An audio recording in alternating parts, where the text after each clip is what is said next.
Tony Pizzaro, live and direct. Dear Mama, 50th anniversary. We out.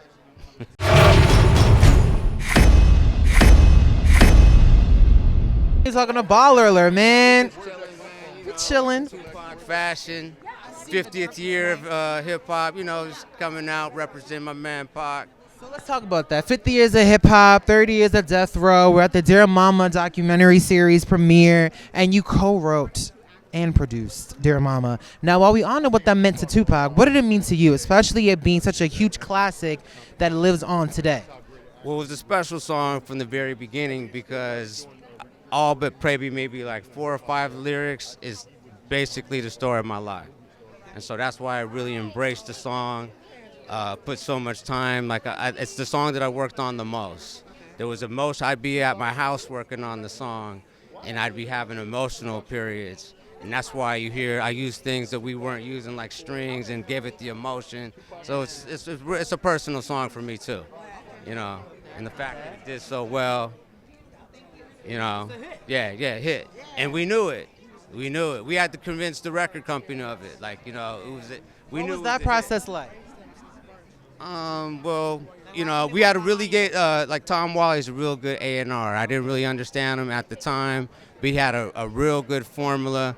But all I could remember was like, we got to keep on working because we don't have a single. And I was like, Dear Mama, nah, we got to keep on working because we don't have a single yet. And I was, Dear Mama, you know, I mean, it just kind of worked out after he went to jail. Just was like a timing thing. Now, Tupac was more than an artist. He was an activist in his own right. What's one thing you learned from Tupac that may have impacted you to this day? I mean, it's a lot of stuff, but the one thing that kind of stands out the most is how he was able to reach the listener.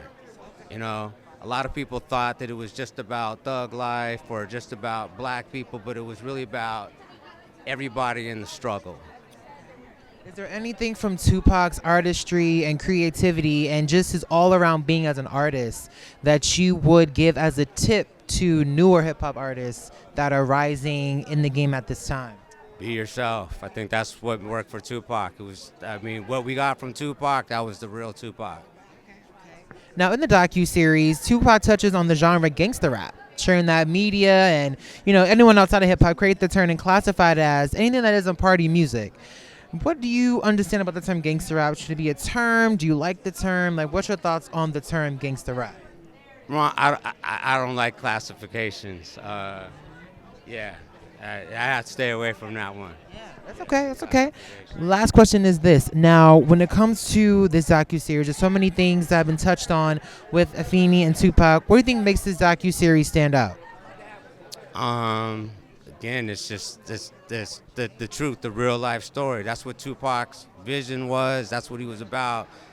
Whatever he went through, he wasn't scared to hide it. Like, look, this is what I'm going through. That's why there's so many different songs, so many different facets.